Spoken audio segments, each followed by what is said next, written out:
نستغفره ونؤمن به ونتوكل عليه ونعوذ بالله من شرور أنفسنا ومن سيئات أعمالنا من يهده الله فلا مضل له ومن يضلله فلا هادي له وأشهد أن لا إله إلا الله وحده لا شريك له وأشهد أن محمدًا عبده ورسوله الذي أرسله بالحق بشيرًا ونذيرًا وداعيًا إلى الله بإذنه وسراجًا منيرًا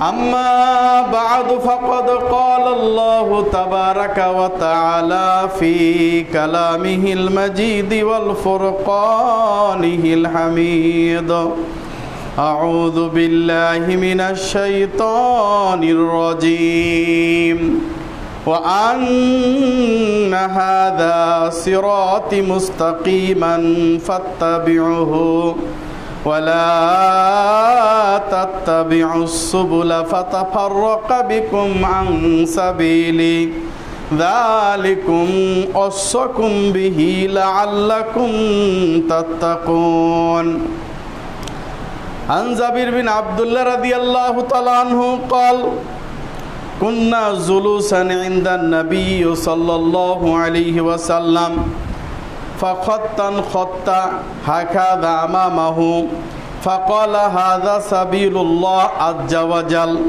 وخطين عن يمينه وخطين عن شماله فقال هذا سبيل الشيطان ثم وضع يده في الخط الأوسط ثم تلا هذه الآيات وأن هذا صراطي مستقيما فاتبعوه ولا تتبعوا السبل فتفرق بكم عن سبيله رواه أحمد প্রশংসা একমাত্র মহান রব্বুল আলামিনের জন্য যার অশেষ মেহেরবানিতে আজকে আমরা জুমার মসজিদে আসতে পেরেছি পবিত্র কোরআন ও সহিহ হাদিসে দুটি কথা শোনার জন্য বসতে পেরেছি যে মহান রব্বুল আলামিন আমাদেরকে এখানে আসার পবিত্র কোরআন ও সহিহ হাদিসে দুটি কথা শোনার জন্য একত্রিত করে দিলেন তারই জন্য জানাই শুকরিয়া সবাই বলি আলহামদুলিল্লাহ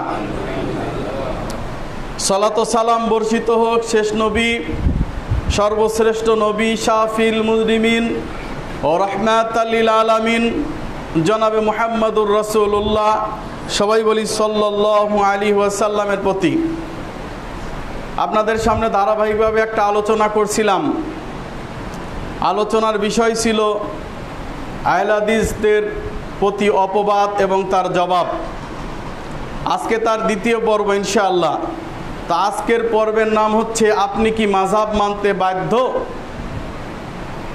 কেন বলছি জানেন কারণ আমাদের উপর অপবাদ দেওয়া হয় আমরা লা মাযহাবি আমরা মাযহাব মানি না তাই আমি আপনাকে প্রশ্ন করলাম যে আপনি কি মাযহাব মানতে বাধ্য কথা কন না কেন মাযহাব মানতে বাধ্য অবশ্যই আপনি মাযহাব মানতে বাধ্য তবে সেটা একটি মাযহাব তার নাম হচ্ছে ইসলাম আপনি যদি তালিমুল ইসলাম পড়ে থাকেন বা কওমি মাদ্রাসাতে ছোটবেলায় পড়ে থাকেন তাহলে সেখানে দেখবেন তৃতীয় বা চতুর্থ শ্রেণীতে একটি বই আছে তালিমুল ইসলাম যেই বইটাতে লেখা আছে উর্দু দিয়ে আমরা ছোটবেলায় উর্দু পড়েছি সেখানে লেখা আছে তোমারা মাযহাব কা নাম কিয়া হ্যায়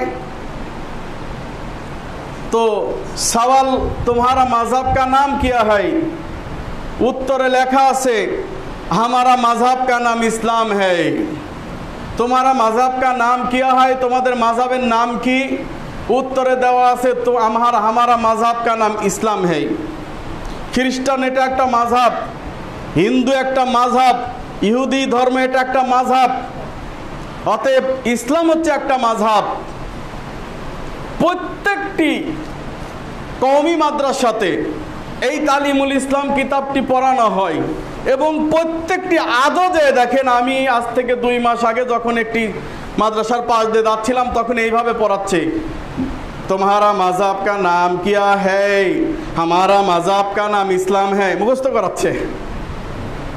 অথচ মাদ্রাসা থেকে বের হয়ে যখন জিজ্ঞাসা করা হচ্ছে তোমারা মাযহাব কা নাম কিয়া, তোমার মাযহাব কি, হানাফি, শাফি, হাম্বলি, মালিকি ইত্যাদি বলে না। সুতরাং মাযহাব একটি মানতে হবে, সেটা হলো ইসলাম, আর এই মাযহাব মানতেই হবে, নইলে আপনি মুসলমান নন। এখন প্রশ্ন আসতেছে, আমি কি প্রচলিত 4 মাযহাব আমাকে মানতেই হবে যে কোনো একটি? আমি মানতাম ভাই, কিন্তু যখন সুস্পষ্ট রাসূলের হাদিস সামনে পেয়ে গেছি তখন আর এই প্রচলিত মাযহাব আমি মানতে পারছি না। কেন পারছি না জানেন? রাসূলুল্লাহ সাল্লাল্লাহু আলাইহি ওয়াসাল্লাম স্পষ্ট করে এই 4 মাযহাবের কথা বলে গেছে। আবার এই কথা নিয়ে আবার কাটিং করে বলবে যে হাতেম বিন পারভেজ পাইল কই, 4 মাযহাব হাদিসে আছে। নির্দিষ্ট 4টি দাগ টানলেন রাসূলুল্লাহ সাল্লাল্লাহু আলাইহি ওয়াসাল্লাম। হাদিসটির উল্লেখ রয়েছে মুসনাদে আহমদ, নাসাই, দারিমি, মিশকাতের 264 নম্বর হাদিস, ঈমানের অধ্যায়। জাবির বিন আব্দুল্লাহ রাদিয়াল্লাহু তাআলা বলছেন, কুন্না জুলুসান ইনদান নবী সাল্লাল্লাহু আলাইহি ওয়াসাল্লাম, আমরা নবী করিম সাল্লাল্লাহু আলাইহি সাল্লামের পাশে বসা ছিলাম। ফাখাত্তান খাত্তা, আল্লাহ নবী সাল্লাল্লাহু আলাইহি ওয়াসাল্লাম সরাসরি একটা সরল রেখা আঁকলেন, সোজা দাগ টানলেন। হাকাযা আমামাহু, অর্থাৎ তিনি একটি দাগ টানলেন, সোজা সরল রেখা টানলেন। ফাকাল, অতঃপর তিনি বললেন, হাযা সাবিলুল্লাহ, এটা আল্লাহর রাস্তা। কার রাস্তা? কি ভাই, আল্লাহ রাসূল কয়টা দাগ টানছেন? আরো টানছেন বলতেছি। তবে বললেন এটা হলো হাযা সাবিলুল্লাহ, এটা আল্লাহর রাস্তা। এরপরে তিনি ওয়া খত্তাইনি, খত্তাইনি মানে 2 পাশে, খত্তাইনি আন ইয়ামিনিহি ওয়া খত্তাইনি আন শিমালিহি। খত্তাইনি মানে 2টা দাগ, খত্তন মানে একটা দাগ, খত্তাইনি ইয়ামিনিহি ডাইন পাশে একটা দাগ, খত্তাইনি শিমালিহি, ডাইন পাশে 2টা দাগ, বাম পাশে 2টা দাগ আঁকলেন। কয়টা? 4টা। এখন মশহুর 4টা মাযহাব না? তো রাসূল সাল্লাল্লাহু আলাইহি সাল্লাম কি জানতেন যে আমার মৃত্যুর পরে 4 মাযহাব স্থায়ী হবে? মাযহাব তো অনেক এসেছে, হাজার হাজার মাযহাব আছে, কিন্তু এই 4টা মাযহাব যে স্থায়ী হবে বা মানুষ মেনে নিয়ে আমল করা শুরু করবে, হাদিস থেকে একটু অনুমান করা যায়। হাদিসটি হাসান সহিহ। ডাইন পাশে 2টা, বাম পাশে 2টা, কয়টা হলো? 4টার মাঝখানে একটা পঞ্চম মাযহাব, সেটা হলো ইসলাম। কথা বোঝেন নাই? রাসূলুল্লাহ সাল্লাল্লাহু আলাইহি ওয়াসাল্লাম বললেন, হাযা সাবিলুশ শায়তান, এই যে ডাইন বামে 2টা করে দাগ টানলাম, এর হলো শয়তানের রাস্তা। কার রাস্তা? শয়তানের রাস্তা। এখন শয়তানের রাস্তায় যাবেন না মাঝখানে সরল রেখায় যাবেন? তো আমি তো জেনে বুঝে এই শয়তানের রাস্তায় যেতে পারি না, কারণ রাসূল সাল্লাল্লাহু আলাইহি ওয়াসাল্লাম স্পষ্ট করে বলছেন একটি মাত্র রাস্তা, সেই রাস্তা হচ্ছে সিরাতুম মুস্তাকিমের রাস্তা, সেটাই হচ্ছে সিরাতুম মুস্তাকিমের পথ। এরপর রাসূলুল্লাহ সাল্লাল্লাহু আলাইহি ওয়াসাল্লাম কি বললেন? সুম্মা ওয়াদা ইয়াদাহু ফিল খাত্তিল আওসাত, অতঃপর তিনি মাঝ দাগটার মধ্যে, রেখার মধ্যে হাত রাখলেন।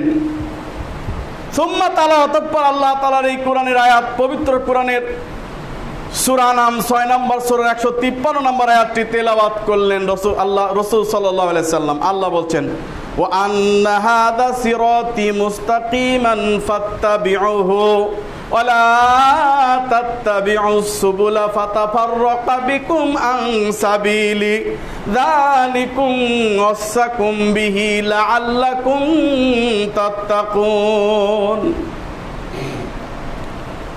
রাসূলুল্লাহ সাল্লাল্লাহু আলাইহি সাল্লাম মাঝখানের এই দাগটাতে, রেখাটাতে হাত রেখে আল্লাহর এই কোরআনের আয়াত তেলাওয়াত করে বললেন, ওয়া আন্না হাযা সিরাতি মুস্তাকিমান, এটাই হচ্ছে সহজ সরল পথ, এটা হলো সঠিক পথ। ফাত্তাবিউহু, সুতরাং তোমরা সেই পথের অনুসরণ করো। ওয়ালা তাত্তাবিউস সুবুল, এরপরে যত শয়তানের পথ আছে অনুসরণ করো না। তাহলে বোঝা গেল এই একমাত্র ইসলামের এই পথ ব্যতীত যত পথ যত মাযহাব আছে এগুলো শয়তানের আবিষ্কার। কার আবিষ্কার? শয়তানের আবিষ্কার। অতএব ওই পথে কখনোই যাওয়া যাবে না। একজন বিশাল স্কলার তিনি বলেই ফেললেন যে সৌদি আরবে নাকি শাফিঈ মাযহাব অনুসরণ করা হয়।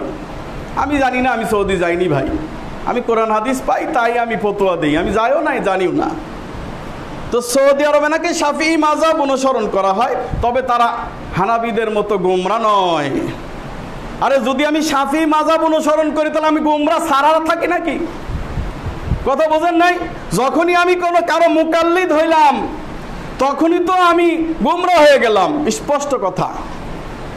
অতএব আপনি যত ভালো মন নিয়েই আপনি থাকুন, আপনি যখন এই একটি মাত্র মাযহাব ইসলাম ছাড়া অন্য কোনো মাযহাবকে আপনি গ্রহণ করবেন, সেটা যেই নামেই হোক না কেন, অবশ্যই আপনি গোমরাহিতে কোনো সন্দেহ নেই, আপনি যত বড় স্কলার হন।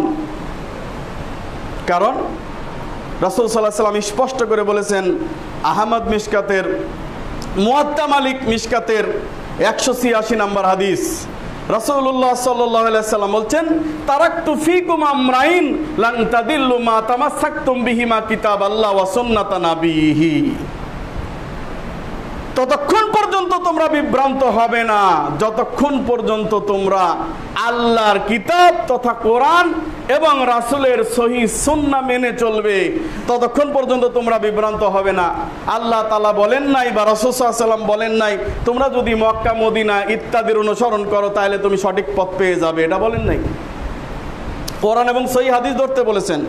অতএব মাযহাব ইমাম শাফি, মালিকি, হাম্বলি এদের মধ্যে 99% আমলি প্রায় ঠিক আছে, তারপরেও একজন ব্যক্তির মুকাল্লিদ হওয়ার কারণে বাতিল, একজন ব্যক্তির মুকাল্লিদ হওয়ার কারণে বাতিল, তাকলিদ করার কারণে বাতিল। কেন বলছি জানেন? মাওলানা রুমি, যাকে নিয়ে আমাদের মাযহাবী ভাইরা নাচানাচি করে, মসনবে রুমি একটা কিতাব আছে না, কবিতার কিতাব, সারা পৃথিবীতে প্রসিদ্ধ।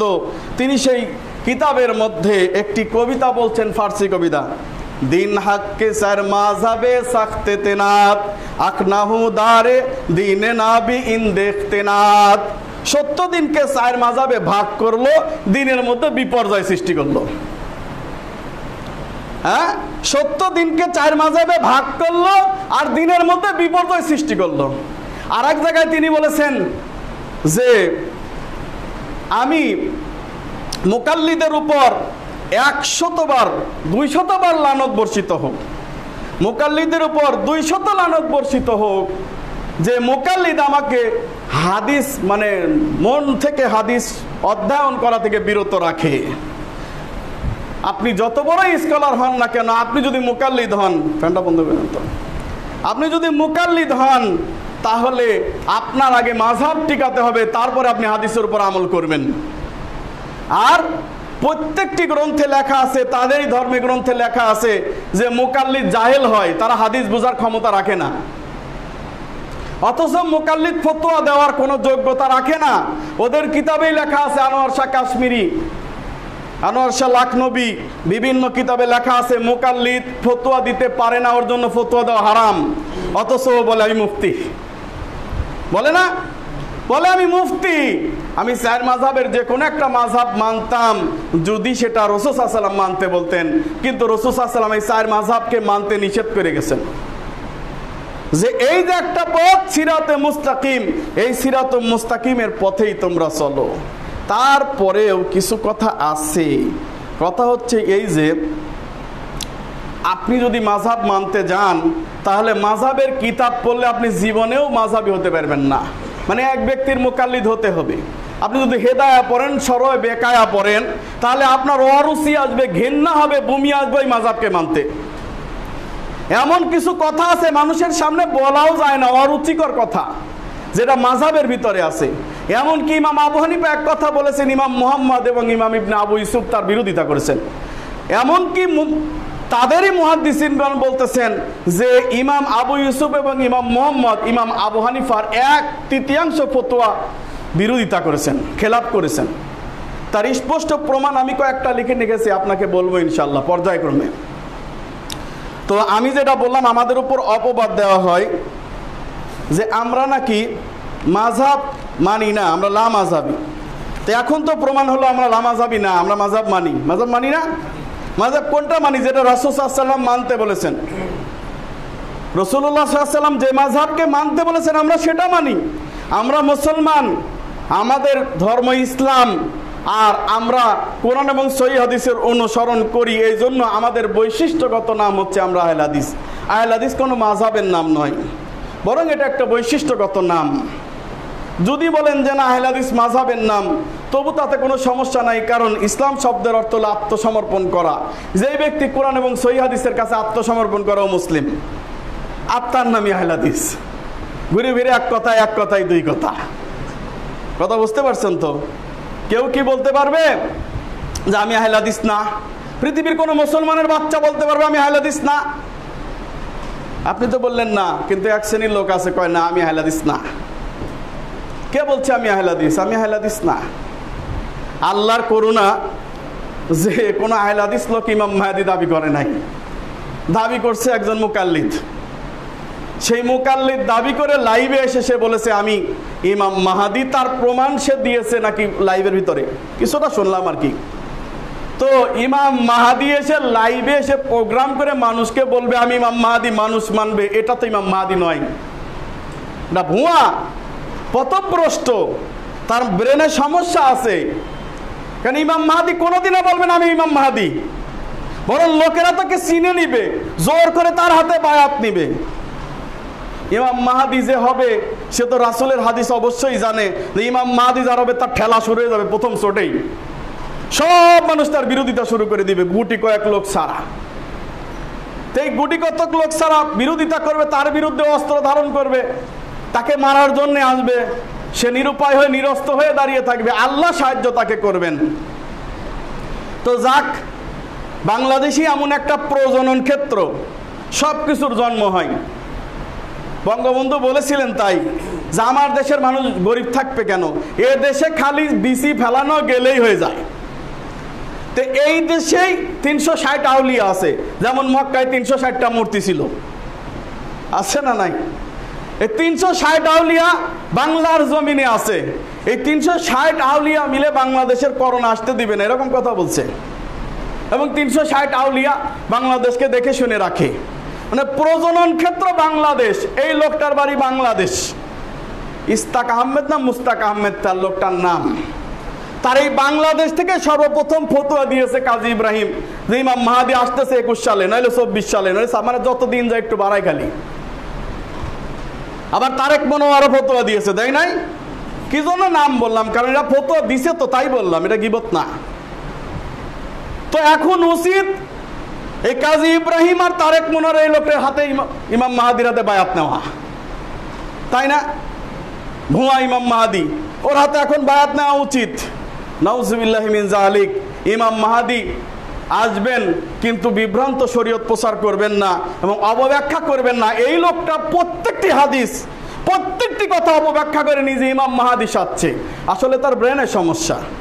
কারণ আজকে আবার ফেসবুককে খুলবো না হঠাৎ করে খুলে দেখি একটা স্ট্যাটাস যে বুজুর্গ সাহেব আপনাকে ভালো লোক বলে জানতাম, কিন্তু দেখলাম আপনি এরকম প্রচার করতেছেন, এটা কি ঠিক? আপনার বই পুস্তকে দেখা যায়। তখন বলতেছে আমি যদি কোনোদিন ইমাম মাহদী দাবি করি তাহলে বুঝবেন যে আমি ভেজাল আছি, মানে আমি বিভ্রান্ত হয়ে গেছি, পথভ্রষ্ট হয়ে গেছি। এই চ্যাটটা তুমি কি করবে? স্ক্রিনশট দিয়ে রাখবা, পরবর্তীতে প্রচার করবা। জানি না সত্য না মিথ্যা, তবে এটা পড়লাম। উনি বলতেছেন মক্কা নগরী আর টঙ্গী নগরী এক মান দিচ্ছে এক, কারণ ওইখানে ইজতেমা হয়, এখানেও ইজতেমা হয়। এই জন্য তো টঙ্গীর কিছু কিছু তাবলিগ গাট্টিওয়ালারা বলতে সাহস পায় এখানে গেলে হজের সওয়াব হয়। এমনি কয় ইমাম মাহদী ফতোয়া দিছে যে, নাউজুবিল্লাহি মিন যালিক। কয় আমি তো টঙ্গীতে ছিলাম, আমার পর অত্যাচার করা হয়েছে। এইভাবে মুহাম্মদ সাল্লাল্লাহু আলাইহি ওয়াসাল্লাম মক্কায় ছিলেন, তার উপর অত্যাচার করা হয়েছে। তার বংশ আমার বংশে স্বপ্নে মিলে গেছে, তিনি নাকি ফাতেমার বংশধর। নাউজুবিল্লাহি মিন যালিক। প্রত্যেকটি যেই সপ্তাহ আপনাদের এখানে খুতবা দিতে আসি, এইবার বুধবার পর্যন্ত কোনো সমস্যা চোখে পড়ে নাই, মঙ্গলবার পর্যন্ত কোনো সমস্যা চোখে পড়ে নাই। বুধবার থেকে বিরাট ফিতনা। আপনাকে কি আলোচনা করবো, এগুলো তো বলা লাগে। রাষ্ট্র ধর্মে ইসলাম চাই, এই কথা নিয়ে কিছু মানুষ শহীদ হয়ে যাচ্ছে, আছে না নাই? আরে আমি তো ওই রাষ্ট্র ব্যবস্থার উপরে কবেই কুফরি করেছি, আমি তো ওই রাষ্ট্র ব্যবস্থাকে কবেই কুফরি করেছি, আমি তার সঙ্গে কখনো ঈমান আনি নাই। কথা বোঝাইতে পারলাম না। আল্লাহ বলেন নাই পবিত্র কোরআনে সূরা বাকারা 2 নম্বর সূরা 256 নম্বর আয়াতে, ফামাই ইয়াকফুরু বিত্তাগুত ওয়া ইউমিন বিল্লাহ, তাগুতকে অস্বীকার করো তারপর ঈমান আনো। আগে তোমার তাগুত থাকবে তুমি ঈমানদার, তুমি গণতন্ত্র মানবে তুমি ঈমানদার, তুমি ভোটও দিবে তুমি ঈমানদার, তুমি আবার নির্বাচনে খারাপ তুমি ঈমানদার, কখনো নয়। আগে তুমি কুফরি মতবাদকে জীবন্ত কবর দাও, তারপরে তুমি ঈমানদার। এত সোজা নয়। আপনি গণতন্ত্র মানবেন, আবার সেখানে চেয়ারম্যান মেম্বার হবেন, এমপি হবেন, আর আপনি মুসলিম বলে দাবি করবেন, বলবেন যে আমার ঈমান আছে, অসম্ভব। ওটা তাগুত, স্পষ্ট কোনো কথা নেই। অতএব তাগুতের ওইখানে ইসলাম রাষ্ট্র ধর্ম থাকলো কি গেল এটা আমার জানার বিষয় না, বিষয় না। কারণ যেই তাগুতের সর্বপ্রথম স্লোগানই হচ্ছে এইটা যে জনগণই হইবেন রাষ্ট্রের মালিক, নাউজুবিল্লাহ মিনাল কুফরি মতবাদ। সেই কুফরি মতবাদ আপনি বিসমিল্লাহ বলে শুরু করলেন, তার মানে আপনি জেনা করবেন, জেনা করার আগে আপনি সূরা ফাতিহা পাঠ করে নিলেন, জায়েজ হবে তাই না? হাতে মিনবার বলে সাহস মনে বেড়ে গেছে না, ক্ষোভে কথাটা আসে। সত্য কথা এটাই, আপনার তাগুত আর ইসলাম কখনো একসাথে থাকতে পারে না। তবে হ্যাঁ, রাসূলুল্লাহ সাল্লাল্লাহু আলাইহি সাল্লাম বলেছেন, সে যদি আমির হয় নাক কাটা কান কাটা গোলাম যেভাবে হোক মারামারি করে যাক, আর যেভাবেই যাক, যখন সে আমির হয়ে গেল বসে গেছে, সে যদি নারীও হয় তখন তার বৈধ যে কথাগুলা বলে তার আনুগত্য তোমরা করো, যাতে বিশৃঙ্খলা সৃষ্টি না হয়। কথা বুঝতে পারছেন? তাই বলে আপনি বলবেন যে এখন আমি তার বিরুদ্ধে জিহাদ ঘোষণা করে দিলাম, আর যে ব্যক্তি জিহাদ করলো না সেই ব্যক্তি কাফের হয়ে মরে গেল। নাউজুবিল্লাহি মিন যালিক। কেউ যদি ইচ্ছা করেও জিহাদ না করে, আমি করলাম না জিহাদ, কি জান্নাতে যাবে না? যাবে, কারণ জিহাদ হচ্ছে ফরজে কিফায়া। একদল লোক করলে আর একদল লোকের উপর এটা আর লাগে না। কিন্তু যখন দেশ শত্রু কর্তৃক এমনভাবে আক্রান্ত হয়ে গেছে যে সবাই যদি জিহাদে না বের হয়, তাহলে দেশ শেষ হয়ে যাচ্ছে বা ইসলাম মিটে যাচ্ছে, তখন সবার উপর ফরজে আইন হয়ে যাবে জিহাদ। রাসূলুল্লাহ সাল্লাল্লাহু আলাইহি ওয়াসাল্লাম বললেন, তুমি জিহাদে না গিয়ে মায়ের সেবা করো, সমস্যা নাই। এমনকি একটি হাদিস আছে যে কেউ যদি জিহাদের ময়দান থেকে পালিয়ে আসে, পালিয়ে আসার পর যদি বলে আস্তাগফিরুল্লাহ আল্লাযী লা ইলাহা ইল্লাহুল হাইয়ুল কাইয়্যুম ওয়া আতুবু ইলাইহি, আল্লাহ তাই ক্ষমা করে দিবেন। এটা যদি একেবারে গুরুতর বিশাল অপরাধ হয়ে যেত, এটা ক্ষমাই হতো না। তাহলে বোঝা গেল যে জিহাদ সবার উপরে নয়, বরং কিছু সংখ্যক লোক জিহাদ করলে আরগুলা লোকের হয়ে যাবে। আর জিহাদ হতে হবে আমিরের নেতৃত্বে, একটা ভূখণ্ড থাকা লাগবে। আমি সব সময় বলে থাকি, ঢাল নাই তরবারি নাই নিধিরাম সর্দার, নিজের কাছে কিচ্ছু নাই, জিহাদ ঘোষণা করে ও কুমিল্লায় চলে যায়, শাপলা চত্বরে জিহাদ ঘোষণা করে দিলাম, এরপর কুমিল্লায় মাহফিল করতে যায়। আছে না নাই? আপনাদের সামনে আছে, আপনার জেলখানায় আছে, স্পষ্ট প্রমাণ আছে সব। অতএব সাবধান, মধ্যম পন্থা অবলম্বন করেন, মধ্যম পন্থা অবলম্বন করেন। আর একটা জিনিস মনে রাখবেন, এই গণতন্ত্রে রাষ্ট্র ধর্মে ইসলাম থাকলো কি গেল এটা নিয়ে মুমিন বান্দার কোনো কিছু নাই, বরং আপনার উচিত হচ্ছে গণতন্ত্রের সাথে ইসলামকে মিক্সিং না করা, একদম সম্পূর্ণ আলাদা। এই মনের ভিতরে যে ইসলাম আছে, রাষ্ট্র ধর্ম না, মনের ভিতরে যে ইসলাম আছে, আমার এই 3.5 হাত বডির মধ্যে যে ইসলাম আছে, এইটাকে অটুট রাখার জন্যে আপনি প্রচেষ্টা করে যান। আমার মতের সাথে কারো বিমত থাকতে পারে, আমি যতটুকু বুঝলাম অতটুকু বোঝানোর চেষ্টা করলাম। তো যাই হোক, অপবাদ দেওয়া হয় আমাদেরকে যে আমরা নাকি লামাযহাবি। ওরা বলছে মাযহাব মানতে তোরা বাধ্য, মাযহাব যদি না পারো মানুষ, তাহলে 2 রাকাত নামাজ পড়ে দেখাইতে পারবি না। আমি আজকে আপনাকে 2 রাকাত নামাজ মাযহাব ছাড়া পড়ে দেখাবো ইনশাআল্লাহ। দেখান যাবে না? আল্লামা নাসিরউদ্দিন আলবানীর বই নাই, তাকবীর থেকে শুরু করে তাহরিম শেষ পর্যন্ত রাসূলুল্লাহ সাল্লাল্লাহু আলাইহি ওয়াসাল্লাম কিভাবে নামাজ সালাত আদায় করেছেন, নাসিরউদ্দিন আলবানী সিফাতুস সালাতুন নবী বইটা নাই? আরে আপনি তাকে চ্যালেঞ্জ করেন যে 2 রাকাত সালাত পড়ে দেখাইতে পারি কিনা, দেখ 4 রাকাত পড়তেছি, তুই দেখ এই নাসিরউদ্দিন আলবানী বইটা পড়। মুকাল্লিদ যে জাহেল হয় তার এটা প্রমাণ। আরেকজন মুফতি চ্যালেঞ্জ করে লিখেছে যে নামাজে কয়টা ফরজ, কয়টা ওয়াজিব, কয়টা সুন্নাত, যদি কেউ এগুলা কোরআন হাদিস থেকে দলিল দিতে পারে তাহলে তাকে 1 লক্ষ টাকা পুরস্কার দেওয়া হবে এবং আমি আজকেই লামাযাবি হয়ে যাব। এক মুফতি চ্যালেঞ্জ করে লিখেছে দেওয়ালে দেওয়ালে। তো এইবার কোন নামাজে কয়টা ফরজ, কয়টা ওয়াজিব কোন হাদিসে আছে? আছে কোনো হাদিসে? কোনো হাদিসে নাই। তার মানে মোকাল্লিদ যে জাহেল হয় তার প্রমাণ। বিদাতের যে কোনো দলিল হয় না, ও মুফতি পাশ করার পরও জানে না। বিদাতের যে কোনো দলিল হয় না, ও ইফতা পাশ করার পরও তা জানে না। ও এটা লেখার পর বলতেছে সমস্ত আহলে হাদিসদেরকে চ্যালেঞ্জ দিলাম, আমি লামাযাবি হয়ে যাব, এইবার দেখব কত ধানে কত চাল। আমি বললাম মুফতি সাহেব, তোমার এই ফতোয়া না দিয়ে ধান চাষ করা উচিত। আপনি এত বড় কথা বললেন, ধান চাষ করা উচিত মানে? জি, আপনি তো বলেছেন যে কত ধানে কত চাল দেখাবেন, তো ধান চাষ করা লাগবে। ধান চাষ করা লাগবে না? তলবে ইলমের উত্তর এটাই, তুমি দেখাতে চাইছো কত ধানে কত চাল। তো আমি বললাম ঠিক আছে, তুমি তাহলে ধান চাষ করো। খারাপ কিছু বলেছি? বলি নাই। আসলে এরা ইফতা পাস করার পরেও, এমনকি দাওরা হাদিস কমপ্লিট করার পরে ওরা জানে না, ওরা বোঝে না যে বিদাতের কোনো দলিল হয় না, সুন্নতের দলিল হয়।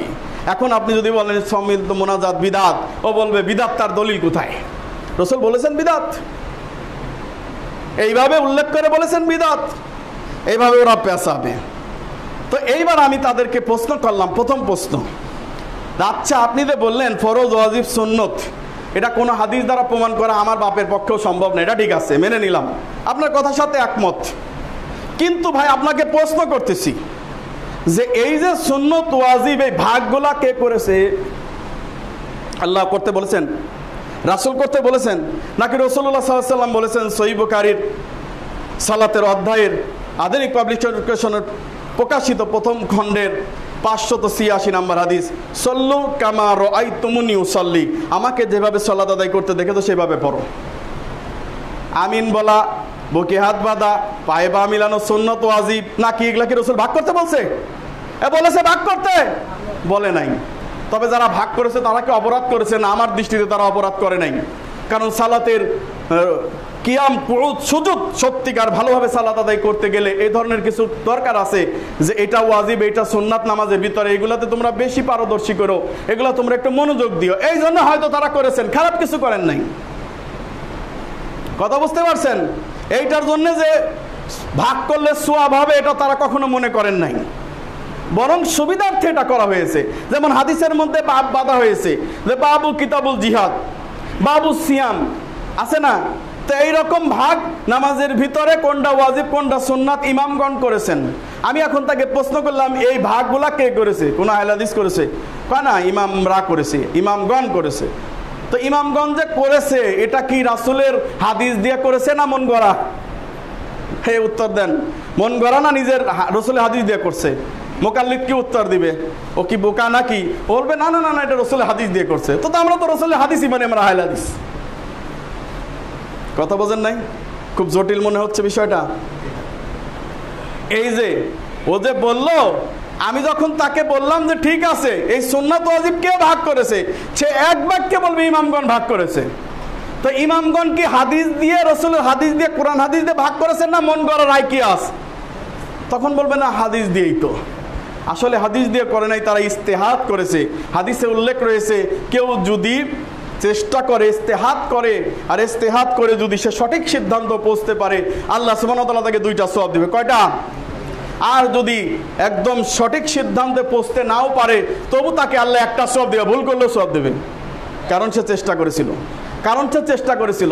তার মানে কি এই হাদিস থাকার পরে কেউ ইস্তেহাদ করবে, আর লালু বুলু যে কেউ ইস্তেহাদ করবে, আর 4 ইমাম ইস্তেহাদ করেছে, ইস্তেহাদের দুয়ার বন্ধ হয়ে গেছে? নাউজুবিল্লাহ।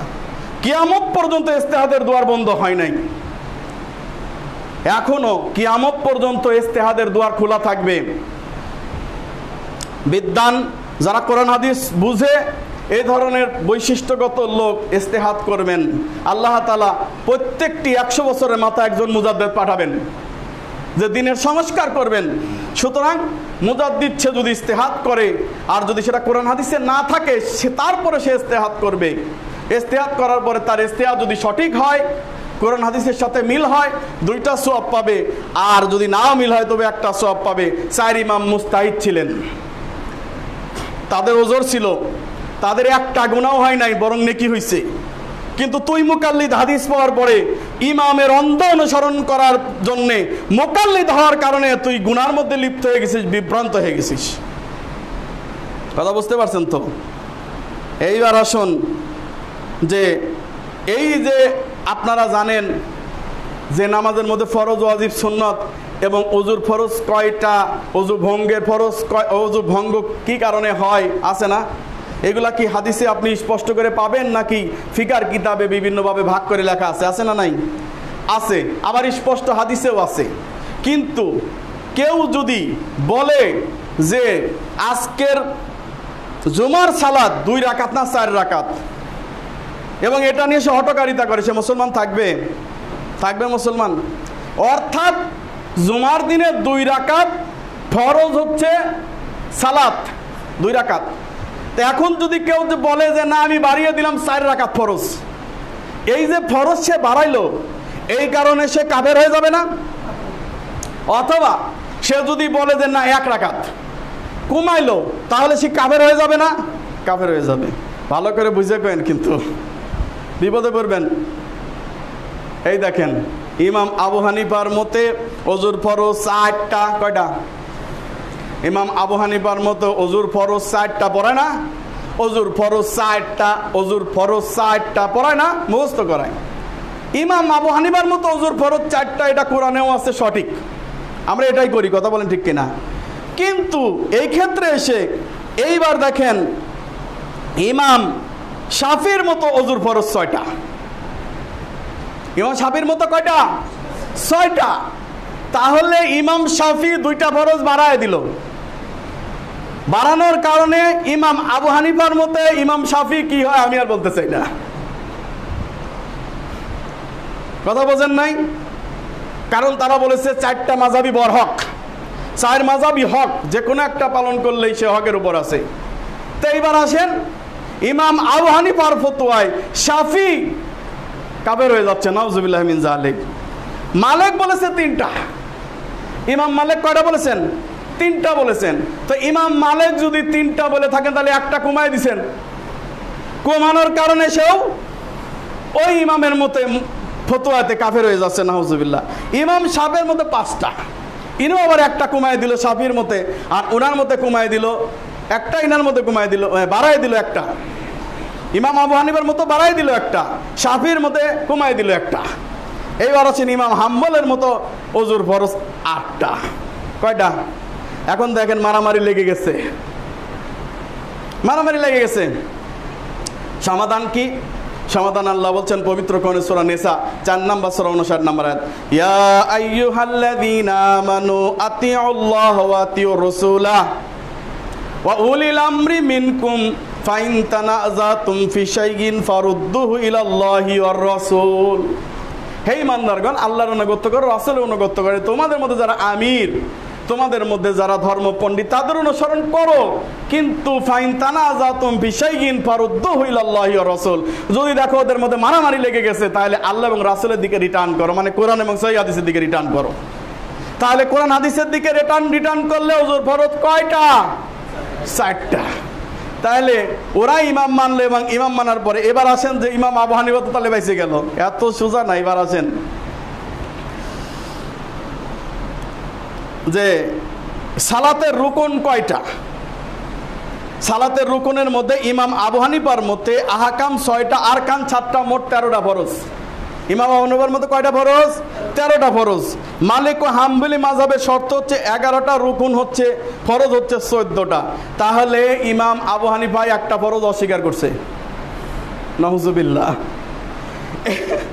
মোট 25টা। এই ইমাম হাম্বলি মাযহাবের মোট 25টা ফরজ।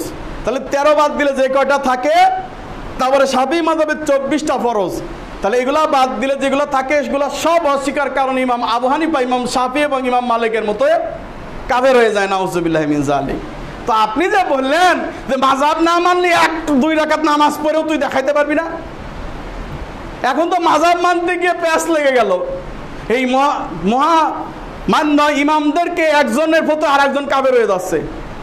ইমাম আবু হানিফা 14টা না মানার কারণে কাফের হয়ে যাচ্ছে, ইমাম শাফিঈ বেশি মানার কারণে কাফের হয়ে যাচ্ছে। কেউ কম করছে, কেউ বেশি করছে, নাউজুবিল্লাহ মিন যালিক। অতএব মারামারির কোনো প্রয়োজন নাই, কোরআন এবং সহিহ হাদিসের দিকে রিটার্ন করুন। সব সমস্যার সমাধান সেখানে রয়েছে, সব সমস্যার সমাধান সেখানে রয়েছে। এখন কথা হলো কি ভাই, যে আমরা মানবো, ঠিক আছে, আমি কিছুক্ষণের জন্য মেনে নিলাম হানাফি মাযহাব আমি মানবো, তো কীভাবে মানবো? আসেন তো, কার সিদ্ধান্ত হানাফি মাযহাব? জাতি এবার জানতে চাই, ইমাম আবু হানিফা নাকি ইমাম ইউসুফ? আপনাকে উত্তর দিতে হবে। নাকি ইমাম মুহাম্মদ, নাকি ইমাম জুফরের সিদ্ধান্ত? আপনি ফিকার কিতাবে যান, হিদায়ার কিতাবে যান, এর মধ্যে যে দেখবেন যে ইমাম আবু হানিফা এক কথা বলেছেন, ইমাম জুফর আর এক কথা বলেছেন, ইমাম মুহাম্মদ তার বিরোধিতা করেছেন, আছে না নাই? তো এখন কার সিদ্ধান্ত? আমি দেখেছি, আমার ছোট্ট গবেষণায় দেখেছি যে ইমাম মুহাম্মদ আর ইমাম আবু ইউসুফের ফতোয়ায় হানাফি মাযহাবে বেশি আছে, ইমাম আবু হানিফার ফতোয়া অল্প কয়েকটা আছে। কিন্তু কিছু ক্ষেত্রে ইমাম আবু হানিফা হাদিসের পক্ষে এসেছে, বিপক্ষে চলে গেছে কিছু ক্ষেত্রে। আবার এই ইমাম মুহাম্মদ এবং আবু ইউসুফ কিছু কথা পক্ষে নেছেন, কিছু কথা বিপক্ষে চলে গেছেন। তো আমরা যদি মাঝখানটা অনুসরণ করে রাসূলের পথ অনুসরণ করি, তাহলে আমরা সহিটা ওদের মধ্যেই পেয়ে যাবো। সুবহানাল্লাহ, কথা বোঝেন নাই? বেশি দূর দেওয়া লাগবে না, ওদের ফতোয়ার মধ্যে সহিগুলা রয়ে গেছে। যেমন আপনি পেলেন ওযুর ফরজ 4টা। এইবার আসুন যে এরপর হচ্ছে নাকি ইমাম কোকির ফতোয়া, নাকি কুদুরির লেখক আহমদ বিন মোহাম্মদ বিন আহমদের বাগদাদির ফতোয়া, নাকি হিদায়ের লেখক আবদুল্লাহ বিন মাসুদ মুহিবুরিন, না দুররে মুখতারের লেখক মুহাম্মদ আলাউদ্দিন বিন শেখ হুসাইলির, না লা বুদ্দা মিনহার লেখক কাজী সানাউল্লাহ পানিপথির অভিমত সময়ের নাম কি হানাফি মাযহাব? কার মত? আপনাকে সিদ্ধান্ত নিতে হবে যে আপনি কি শুধু ইমাম আবু হানিফার মত মানবেন, নাকি ইমাম আহমদের মত, ইমাম মুহাম্মদের মত মানবেন, না আবু ইউসুফের মত মানবেন, নাকি আপনি জুফরের মত মানবেন? কারটা মানবেন? আপনাকে সিদ্ধান্ত নিতে হবে। আপনি হানাফি হন, আমার তাতে আপত্তি নেই, কিন্তু আপনি সিদ্ধান্ত দেন যে কার মতটা আপনি মানবেন। পারবেন না, ইমাম আবু হানিফার 100% মত মানতে পারবেন না, প্রথমে আকীদায় আপনি ধ্বংস হয়ে যাবেন। কারণ ইমাম আবু হানিফার আকীদা ছিল সহিহ আকীদা। তিনি বলেছেন আল্লাহ হচ্ছে সুম্মাস্তাওয়া আলাল আরশ, আল্লাহ আরশের উপরে উঠেছেন। অতএব আল্লাহ আরশের উপরে আছে। কেউ যদি বলে যে আল্লাহ আরশে না, উপরে আছে না, কোথায় আছে আমি জানি না, লা আদরি, আমি জানি না, ইমাম আবু হানিফার মতে তিনি বলেছেন সে হলো কাফের। আল্লাহ তাআলা, আল্লাহ উপরে, এর জন্য এইভাবে দোয়া করা হয়। এইভাবে যদি আল্লাহ সর্বত্র বিরাজমান হয়তো আলা কুল্লি মাকান, এইভাবে ঘুরে ঘুরে দোয়া করতাম। কথা বলছেন নাই? এভাবে ঘুরে ঘুরে অরুণ চন্ডী, নাহলে একটা বিয়ারিং দিয়ে বানায় নিতাম, মানে সুইচ দিলে খালি ঘুরতো, আল্লাহ দেখো আমি সর্বত্র বিরাজমান। ইমাম আবু হানিফা বলছে এই দোয়া এইভাবে দোয়া করা হয়।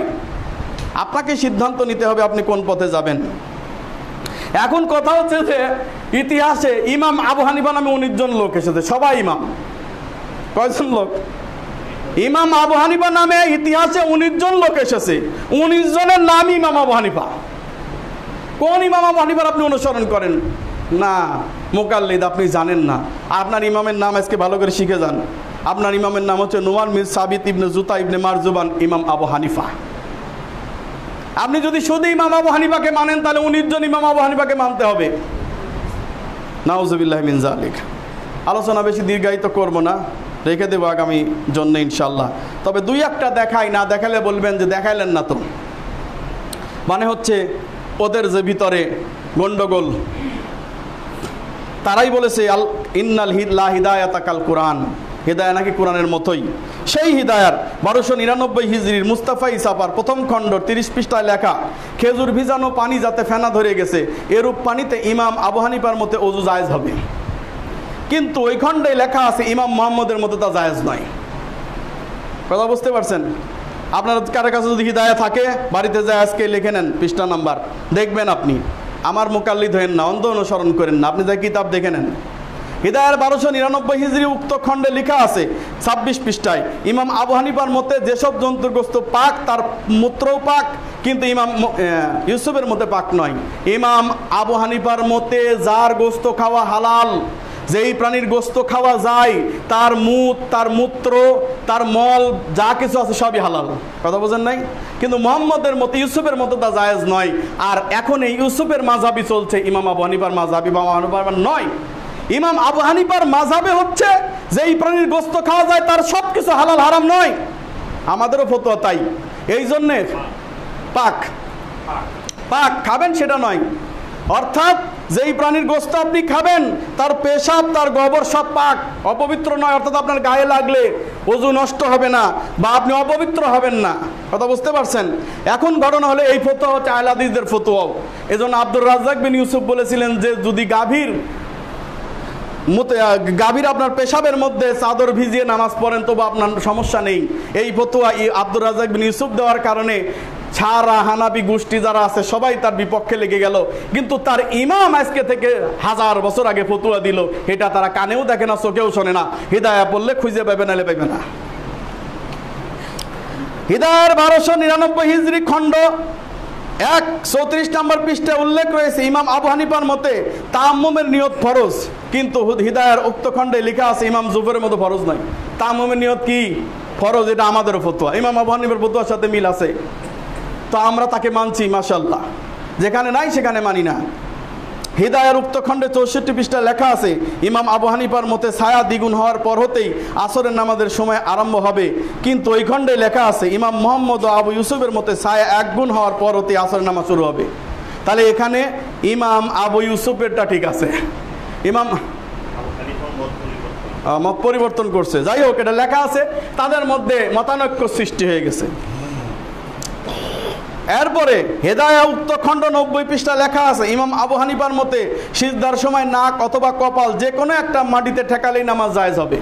নাক অথবা কপাল যে কোনো একটা ঠেকালেই হবে, কিন্তু হিদায়ার উক্ত খণ্ডে লেখা আছে ইমাম মুহাম্মদের মতে জায়েজ হবে না, বরং নাক ও কপাল দুইই ঠেকাতে হবে। এখানে ইমাম মুহাম্মদ ঠিক আছে, কারণ আমরা নাক কপাল দুইই ঠেকাতে হাদিস দ্বারা সাব্যস্ত, কিন্তু ইমাম আবু হানিফার মত এখানে ঠিক নাই। তাহলে ওদের মধ্যে জ্ঞান জাম আছে না নাই? আপনি ফতোয়া কোথায় পাবেন?